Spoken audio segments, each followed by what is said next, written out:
every family holiday we ever had, even till this day, for the most part. Maybe not as much now, but when my mom was living, um, every get together wound up around the piano, or they even bought hymnals because they well, I can't think of any songs to sing with. So then one of my aunt Susie, she bought a dozen hymnals to keep at home that were all the same. So now nobody can say we don't know what to do because we got a book full of them right here. We know all of them. So they would have pass the hymnals out at home, and play and sing. And that's where every holiday with them kind of ended that way. They all sang harmony. My dad in his book used to talk about how my mother's brothers looked like movie stars, and they were some of his favorite singers. And he always wondered why they didn't go pro. They were more into having families and had other dreams going on, but they were all super, super talented singers. Even my uncle Alva, at his, I think it was his 60, might have been his 60th wedding anniversary. He's like 80.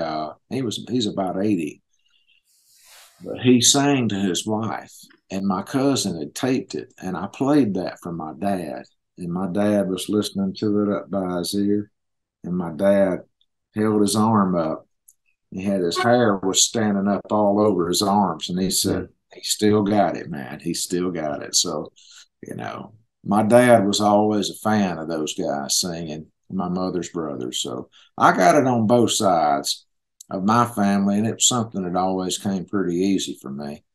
My brother Rusty was a great musician, still is, and he started out playing drums, and it looked like something I thought I could do. I started playing drums, and I can remember we were fighting over the sticks one night, and yeah, and then my dad took me upstairs and got a guitar out, his guitar out, and said, "Man, if you learn how to play, 3 or 4 chords on this, you can play 100 different songs, and then y'all could play together." Yeah, yeah, So that's what I started doing. And yeah, it wasn't long before Rusty went over to piano, and then I would play drums while he played piano. And then I thought, hey, I think I could play piano too. So my brother was a big influence on my music mhm, growing up because he was really good and self-taught, and just watching him, I got to watch, I got to be up and close personal watching somebody play, mhm, watching somebody figure it out. yeah, So it helped me on my journey a lot. But I tell you, man, it was something that always came easy for me, and I feel like it was a gift from God.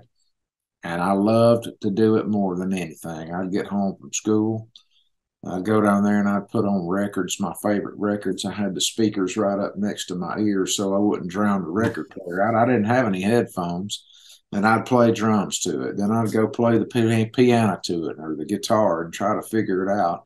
And to this day, I can't hardly watch a football game or something like that without wanting to pick the guitar up, and I'm noodling just about the whole time mm, I noodle a yeah, lot. I do yeah, a lot of noodling. If I'm watching an awards show, I'm jamming with every band that's coming across the stage, So yeah, yes, I still do that. yes.